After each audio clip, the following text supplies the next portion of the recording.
पहला अध्याय अर्जुन विषाद योग। भगवान श्री कृष्ण के समझाने पर भी जब दुर्योधन पांडवों को 1 इंच भी भूमि देने को तैयार न हुआ, तब महाभारत का युद्ध आवश्यक हो गया। कौरवों और पांडवों की सेनाएं युद्ध के लिए कुरुक्षेत्र के मैदान में आमने सामने आ डटी। उस समय दुर्योधन के पिता महाराज धृतराष्ट्र के मन में युद्ध देखने की इच्छा जागृत हुई, तो उन्होंने महर्षि वेदव्यास से कहा, ऋषिवर, मैं युद्ध भूमि में जाकर युद्ध का कौतुक देखना चाहता हूँ। इस पर महर्षि वेदव्यास ने महाराज धृतराष्ट्र को नम्रतापूर्वक समझाते हुए कहा, हे राजन, आप नेत्रहीन होने के कारण युद्ध देखने में असमर्थ हैं, अतः वहां जाकर आप किसी प्रकार का भी लाभ नहीं उठा पाएंगे। मुनिवर, यह सत्य है कि मैं जन्मजात नेत्रहीन हूँ, लेकिन मुझमें श्रवण शक्ति तो है। भले ही मैं युद्ध नहीं देख पाऊंगा, लेकिन सुन तो सकूंगा, धृतराष्ट्र ने कहा। तब महर्षि वेदव्यास बोले, हे राजन, युद्ध भूमि में आपको जाने की कोई आवश्यकता नहीं है। आप चाहें तो यहीं महल में बैठकर युद्ध का संपूर्ण वृत्तांत जान सकते हैं, सुन सकते हैं। आपका सारथी और शिष्य संजय यहाँ बैठे बैठे ही आपको युद्ध का विवरण विस्तार रूप से सुनाता रहेगा। महर्षि वेदव्यास के यह शब्द सुनकर संजय विस्मित होकर उनके सम्मुख जाकर श्रद्धा से नतमस्तक होता हुआ निवेदन करने लगा, हे मुनिवर, यह कैसे संभव है? महाभारत का युद्ध तो कुरुक्षेत्र में होगा, जबकि मैं हस्तिनापुर में महाराज की सेवा में रहूंगा। भगवान, आपके इस आदेश का पालन करना मेरे लिए कैसे संभव होगा? कृपया सेवक पर दया करके कोई उचित उपाय बताएं। संजय के बार बार अनुनय विनय करने पर वेदव्यास बोले, वत्स, तुम चिंतित मत हो, मैं तुम्हें दिव्य दृष्टि प्रदान करता हूँ। मेरी कृपा और अपनी दिव्य दृष्टि के प्रभाव से तुम हस्तिनापुर में बैठे बैठे ही कुरुक्षेत्र का संपूर्ण युद्ध देख सकोगे और महाराज के समक्ष विस्तार से उसका वर्णन भी कर सकोगे। महर्षि वेदव्यास के वरदान से संजय दिव्य दृष्टिवान हो गया। फिर पलक झपकते ही वेदव्यास आंखों से ओझल हो गए। कुरुक्षेत्र के मैदान में 7 अक्षौहिणी सेना पांडवों की और 11 अक्षौहिणी सेना कौरवों की आमने सामने आ डटी। महाराज धृतराष्ट्र ने संजय से पूछा, हे संजय, कुरुक्षेत्र की युद्ध भूमि में कौरवों और पांडवों की क्या स्थिति है, मुझे विस्तार से बताओ।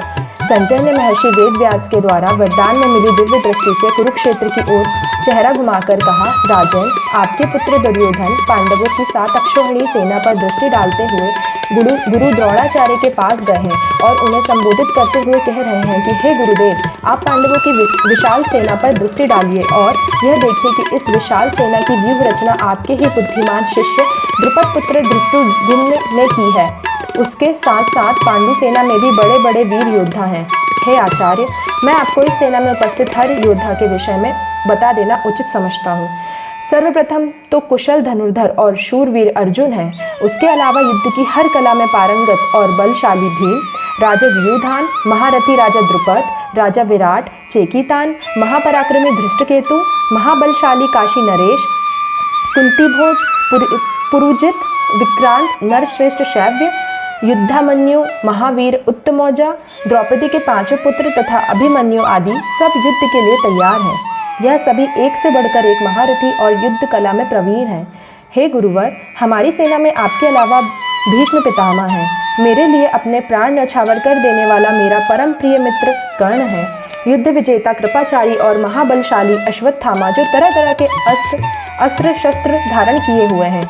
विकर्ण और सोमदत्त के पुत्र भूरिश्रवा के साथ साथ और भी महाबली योद्धा हैं, जो मेरे लिए अपने प्राण न्यौछावर करने को तैयार हैं। संख्या में हमारी सेना 4 अक्षौहिणी अधिक है। हमारी सेना के रक्षक व सेना नायक भीष्म पितामह है और पांडवों की सेना का नायक भीम है। इसीलिए आप सब अपने अपने मोर्चे पर डटे रहें और भीष्म पितामह की रक्षा करें। दुर्योधन का यह संबोधन सुनकर सेनापति भीष्म पितामह ने दुर्योधन के उत्साह में वृद्धि करने के लिए सिंह की गर्जना के समान शंखनाद किया, जिससे कौरवों की सेना में काफी जोश का संचार हुआ है।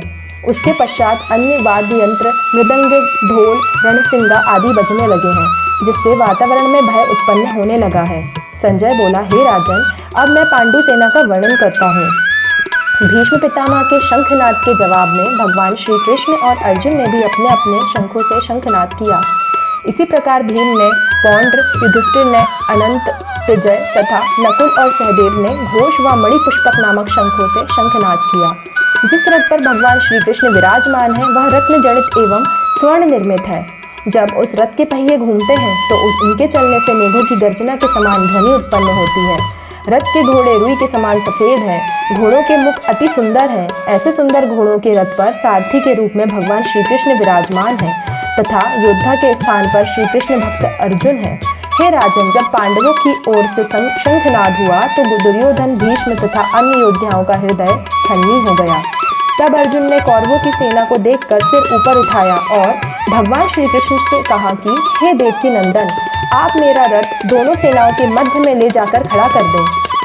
मैं यह देखना चाहता हूँ कि अपने प्राणों का मोह छोड़कर हमसे कौन कौन योद्धा युद्ध करने आया है।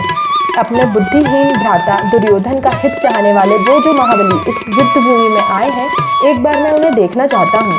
कुछ पल खामोश रहने के बाद संजय ने कहा, हे हस्तिनापुर नरेश।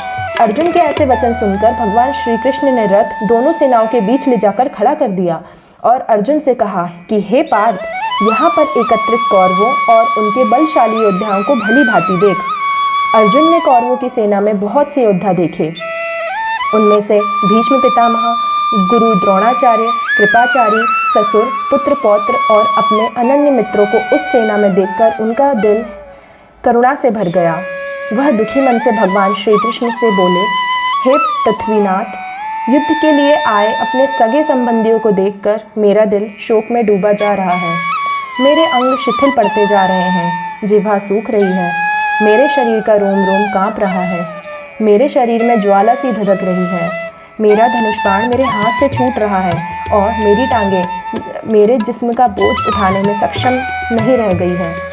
हे केशव, एक भी शकुन मुझे ठीक नहीं लग रहा, सब अपशकुन लग रहे हैं। इस युद्ध भूमि में मेरे सब अपने हैं, मेरे भाई हैं। भाई बंधुओं का वध करके मैं कैसे अपने कल्याण की आशा रखूं?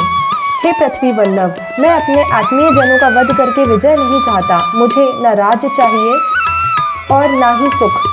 ऐसे राज्य सुख भोग का क्या लाभ, जहाँ गुरु, चाचा, ताऊ, दादा, ससुर, मामा, पुत्र, पौत्र एवं अन्य सगे संबंधी युद्ध भूमि में योद्धा बनकर खड़े हों, वहाँ मेरा धनुष कैसे उठेगा? हे मधुसूदन, मुझे इन पर दया आ रही है। यदि मुझे त्रिलोक का भी राज्य मिले तब भी मुझ में इनका वध करने का साहस नहीं होगा। हे देवकी नंदन, धृतराष्ट्र के पुत्रों का वध करने से हमारा कल्याण नहीं होगा, बल्कि इन दुष्टों को मारकर तो हम भी पापी कहलाएंगे। मैं मानता हूँ कि ये महापापी हैं, घोर अपराध किया है इन्होंने, लेकिन फिर भी ये वध के योग्य नहीं हैं।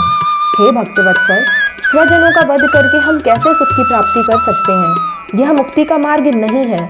धृतराष्ट्र के ये पुत्र राजमोह के वशीभूत होकर अपनी बुद्धि भ्रष्ट कर बैठे हैं।